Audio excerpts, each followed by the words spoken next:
Originally, my fiancé and I planned a relaxed family wedding at my parents' lakefront house. We chose the anniversary of our first meeting, but changed it to early June when my sister said she had a vacation then. 7 months into planning, we found out she's due in early May and expected me to push the date again. I held firm, despite my family's pressure. Then, we got surprising news. My fiancé's sister-in-law is also due right during our wedding week. So, I'm in a bit of a weird situation. My fiancé and I aren't the most traditional and wanted to have our wedding as more of a family vacation with the bonus of a wedding. My parents have a beautiful lakefront house that we decided to have our wedding at. When we were initially planning our wedding and figuring out dates, I wanted to have it on June 26th. The 26th was important to us because that's the day my fiancé and I first met, but when speaking it over to my family, my sister said no because she already had a vacation on that date. I was sad, but it wasn't the end of the world, so we decided on June 4th to June 9th. Everything was working out perfectly. I let both of our families know to put our wedding down for those dates and started wedding planning. It was all perfect until last night. I got a FaceTime from my dad who showed me the ultrasound and I was super excited. All of the congratulations, jumping around because I'm going to be an auntie. I'm so excited for them and for my future niece or nephew. But it all came crashing down when I asked my sister when she is due and she said, May 1st. So we're going to have to talk about your wedding. I assumed she just meant that she wasn't going to be able to be in attendance. So I told them that it's okay, we can just FaceTime them in, and her jaw dropped. Then my mom said we can just push it back to September.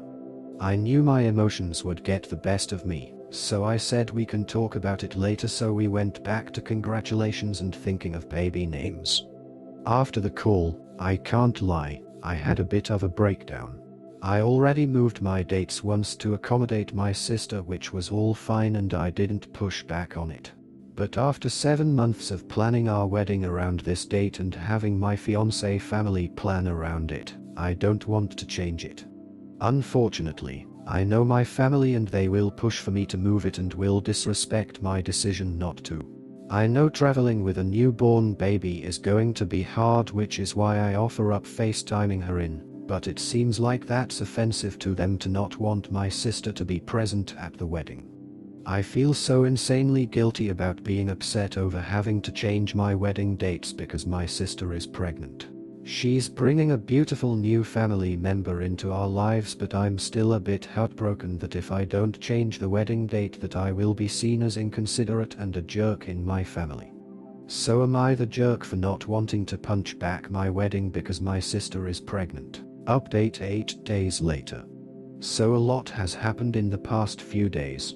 I called my brother the day after I made my post. He understood where I was coming from and told me that I should absolutely not change my wedding date. So since I was worried about speaking to my mom and being ganged up on, we planned on when to speak to my mom about not wanting to change my fiance's and I's wedding dates, so he could be there to talk to my mom on my behalf in case my emotions got the best of me. That didn't happen. My mom called me the next day to talk it over. I informed her that I was not going to change my wedding date and she was upset initially but surprisingly receptive to it. I was extremely happy about that until she said, "You need to talk to your sister about this because she's not going to be happy about being forced out 1 month postpartum." I explained I wasn't expecting or forcing her to be in attendance. Then my mom said, "No, she's coming to your wedding. I don't care if she's a new mom." After that, I got in a bit of an argument with my mom about her forcing my sister to do something that isn't the best for her and her future family, which I ended hanging up on her. I don't take being spoken to in a harsh tone easily and will tell the other person to take a minute to re-evaluate their tone and come back. During the call, she also let slip that she was also extremely disappointed in me for going to my brother for support instead of her, and said I was just creating family drama for no reason. Which it is what it is. I needed a family perspective, which is why I called my brother. I ended up trying to call my sister the next day, which was declined. So I texted her and informed her that I would not be changing my wedding dates. It was a lot longer of a text, explains reasons and emotions. She replied a day later with, "You and I both know that your wedding dates aren't officially set and the only factor would be communicating the change to fiancé's family. I hope the hassle is worth having my and your literal niece or nephew's presence." I explained that I have already ordered and put money down on multiple things, as well as having my fiance's family planning and accommodating around this date for 7 months. She was not receptive in my opinion and said, "There are really no excuses. You have the power to move the date even just a little later in the summer to include me and you're choosing not to. That hurts." Which I ended up responding that I'm not choosing to not have her at my wedding, but understand she may not be able to come and will have to FaceTime in instead. As well as explain that I already moved my wedding date once to accommodate her. I asked her to try to put herself in my shoes and how she would have felt if I asked to push back her wedding. Which she replied, "I would have moved my date in a heartbeat. That's the difference between us." At that point, I decided to offer up pushing it back to the 26th of June, as some comments said to see if she would still be going to her previously planned vacation, which thank God I did, because she told me she couldn't do the 26th as she's still going to go on her vacation, 20 days after my wedding. I'm not the most knowledgeable about babies, since I don't have one and have only known my BFF baby. But I don't feel like there a huge difference between traveling with a 1-month-old and a 1.5-month-old. So that solidified in my mind that she doesn't care about me or my fiancé or our feelings, but still expects everyone to accommodate to her.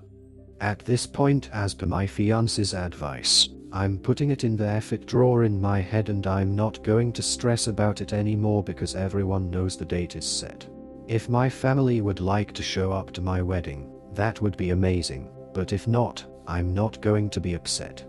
At the end of the day, this will just show me who to prioritize as family in my life, because family is not always blood.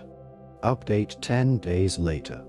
So this update is absolutely comical to me. As I said in my previous update, I stood strong and told my family I was planning on keeping my wedding dates. Which didn't go well, but at least I had my parents' support on it. Everything was as calm and relaxed as it could be. My sister hasn't talked to me since the conversation, but I figured she was just pissed off at me and dealing with everything involving pregnancy. But getting to the hilarious part of this update, 2 days ago, we got a FaceTime from my fiancé's sister-in-law showing us 2 positive pregnancy tests. She's due first week of June, the date of our wedding. My fiancé and I did all of the congratulations and excitement because once again, first grandchild and baby in the family. After the call, my fiancé and I just looked at each other and busted out laughing. Not only is my sister having the first grandbaby on my side, but his sister-in-law is having the first grandbaby on his side, all within the month before and during our wedding. Like, what are the chances? My fiancé and I have always had bad luck with planning things, which is why we're planning on a relaxed, chill wedding instead of a big extravagant wedding. We had a few minutes conversation and it ended up with us agreeing on, in my fiancé's words, "F this, let's just elope." So that's exactly what we're doing. Like I said, we aren't traditional and honestly we were just doing all of this for our families so they could feel included and have a fun time at the lake house. But with all the babies and 9 out of the 14 people who were invited not being able to attend, my sister and brother-in-law, her mother-in-law, my fiance's mom, dad, and little sister, and his brother and sister-in-law, why even have the whole wedding thing? So we're going to the courthouse on June 26th, the date that I originally wanted but wouldn't work with my sister's scheduled vacation to go get married. We're going to keep the photographer that we have a deposit down on and just switch from wedding photos to just a couple's shoot. We're also still planning on going to the lake house and just take it as a pre-honeymoon. We've already let all of our family know the whole wedding thing is cancelled. My side is relieved and his side is sad because they don't have an opportunity to celebrate us as a couple. But it just wasn't what the universe wanted, and we'll plan something in the next couple of years to get our families all together and celebrate. Maybe one of our anniversary.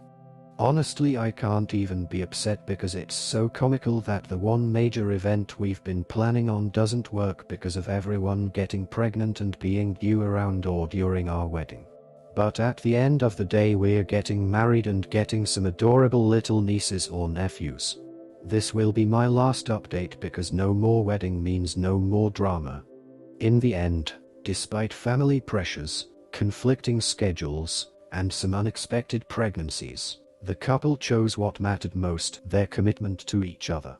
By deciding to elope on their original anniversary date, they found a way to make their wedding day uniquely theirs, free from outside expectations. With plans for a future celebration with family, they showed that sometimes the simplest choices lead to the happiest endings. In this case, love, a bit of humor, and a lot of resilience won the day.